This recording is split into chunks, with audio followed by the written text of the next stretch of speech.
नमस्कार दोस्तों, मेरा नाम है आशीष राठौर। शुरू करते हैं आज की वीडियो। आज डेफिनेटली हम सब भारतवासी बहुत ज़्यादा खुश होंगे और जितने भी रेल फैंस हैं उनके लिए बहुत ही बड़ा दिन है, खासकर साउथ के रेल फैंस।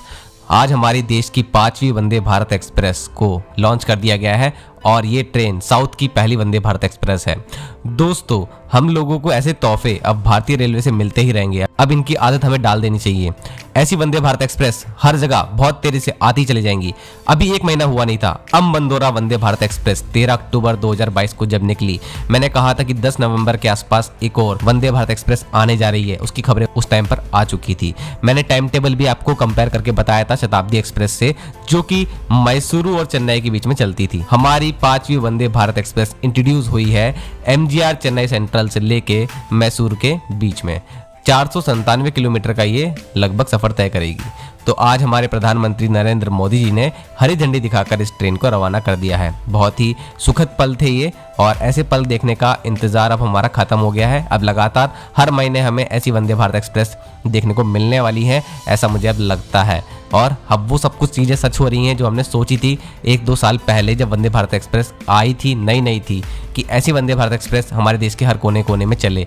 तो अब देखते हैं कहाँ पर किस जगह की रिक्वायरमेंट पहले पूरी होती है।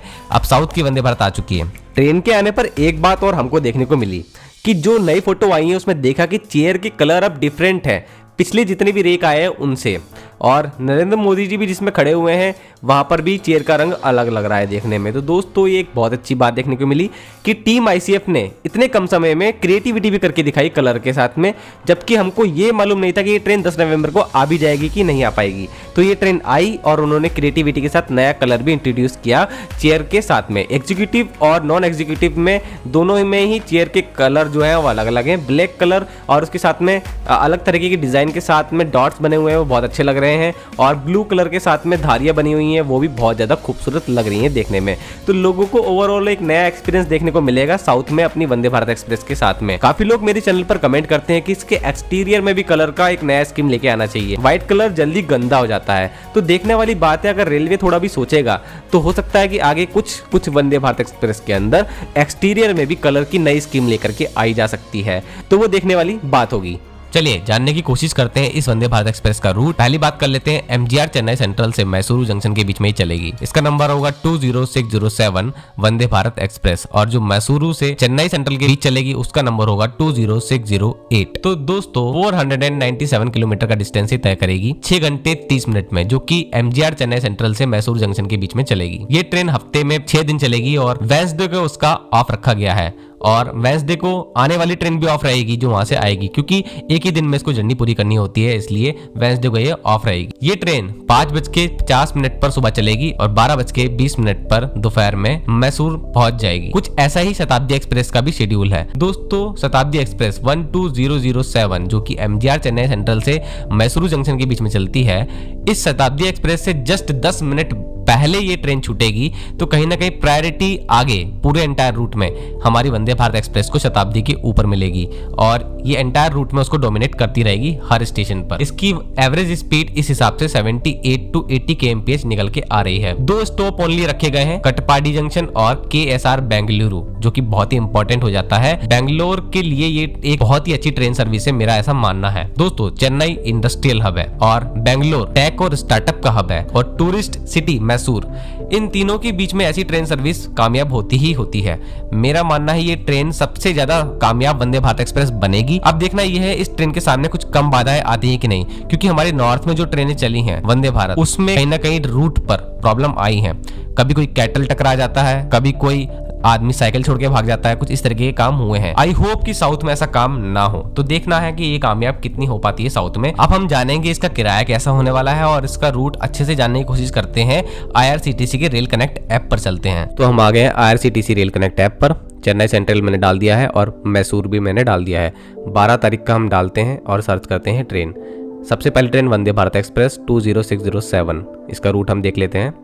तो मैंने बताया था 5:50 पर ये MGR चेन्नई सेंट्रल से चलेगी, कटपाडी पहुंच जाएगी 7:21 पर। यहाँ पर इसका 4 मिनट का स्टॉप रहेगा और KSR बेंगलुरु पहुंच जाएगी 10:20 पर और 5 मिनट के स्टॉप के बाद मैसूरू के लिए निकल जाएगी और मैसूर ये ट्रेन 12:20 पर पहुंच जाएगी। तो यहाँ से हमको एक अंदाज़ा लग पाएगा और अब जान लेते हैं इसका किराया। तो किराया आप देख सकते हैं अभी धीरे धीरे सीटें भरना शुरू हो रही हैं और 1200 का यहाँ पे फेयर दिख रहा है। ये आप एक बेस फेयर मान लीजिए, डायनेमिक है, आगे बढ़ भी सकता है।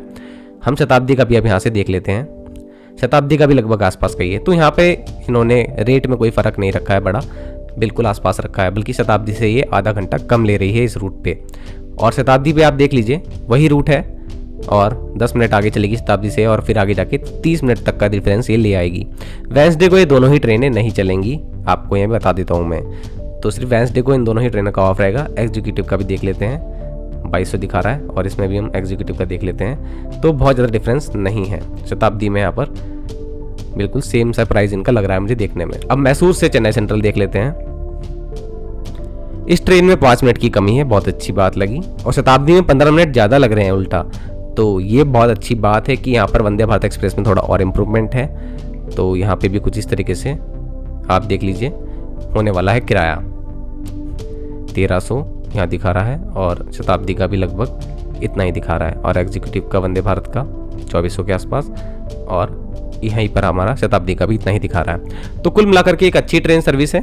यहाँ पर किराए में ज़्यादा डिफरेंस नहीं है शताब्दी और इसमें। बाकी देखते हैं आप लोगों का क्या कहना है। अगर आप साउथ से हैं, क्या ये टाइमिंग अच्छी है?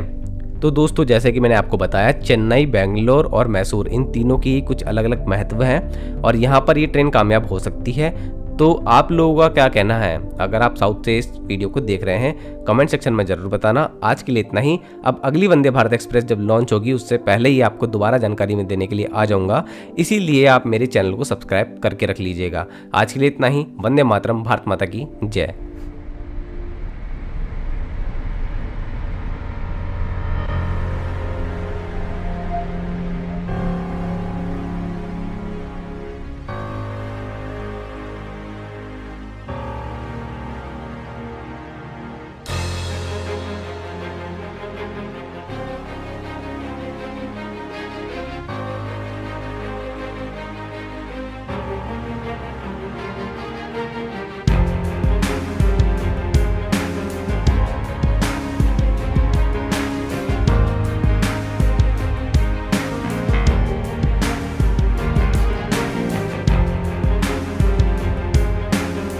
तकनीक जो है वो भारत में ही निर्मित की गई है। तो दक्षिण भारत के 2 दिन के दौरे पर प्रधानमंत्री हैं। आप देख सकते हैं प्रधानमंत्री हाथ हिलाकर अभिवादन करते हुए। और अभी कुछ देर में इसी वंदे भारत एक्सप्रेस को, जो कि चेन्नई मैसूर वंदे भारत एक्सप्रेस है, इसी ट्रेन की सौगात मिलने वाली है बेंगलुरु वासियों को। देश की 5वीं, दक्षिण भारत की पहली वंदे भारत ट्रेन, जिसकी शुरुआत आप देख सकते हैं। ये ऐतिहासिक पल जिसके साक्षी हम बन रहे हैं। इसे हरी झंडी दिखाएंगे अभी कुछ ही मिनटों में प्रधानमंत्री नरेंद्र मोदी।